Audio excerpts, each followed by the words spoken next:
तत्कालीन गृहराज्यमंत्री आणि कोल्हापूर जिल्ह्याचे पालकमंत्री आमदार सतेज पाटील यांच्या प्रयत्नातून कोल्हापूर पोलीस मुख्यालय, कोल्हापूर शहरातील जुना बुधवार पेठ, लक्ष्मीपुरी तसंच इचलकरंजीतील कलानगर परिसरात पोलिसांसाठी सदनिका प्रकल्प मंजूर झाले।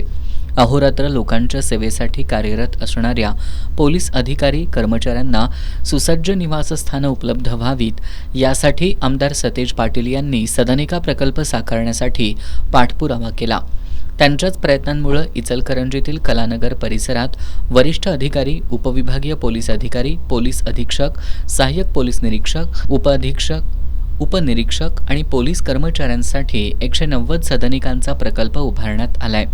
पण सध्या प्रशासकीय उदासीनतेमुळे या प्रकल्पाच्या पूर्ततेनंतरही अधिकारी कर्मचाऱ्यांना अद्याप सदनिकांचा ताबा मिळालेला नाही। कोल्हापूर जिल्हा पोलीस दलात नुकत्याच बदल्या झाल्यात।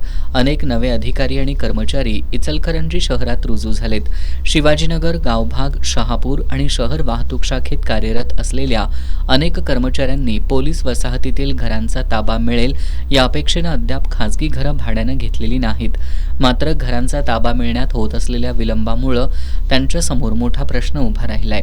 येत्या काही दिवसात नवीन शैक्षणिक वर्ष सुरू होणार आहे, त्यामुळे मुलांच्या प्रवेशाचा, राहण्याचा आणि कुटुंबाच्या स्थलांतराचा प्रश्न अधिक गंभीर बनणार आहे।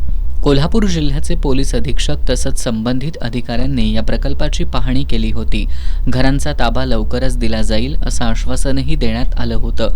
मात्र प्रत्यक्षात अद्याप कोणतीही कार्यवाही झालेली दिसत नाही। त्यामुळे या विलंबामागचं नेमकं कारण काय? काही तांत्रिक कामं अपूर्ण आहेत की प्रशासकीय प्रक्रिया रखडली आहे, असा सवाल आता पोलिसांमधून उपस्थित केला जातोय।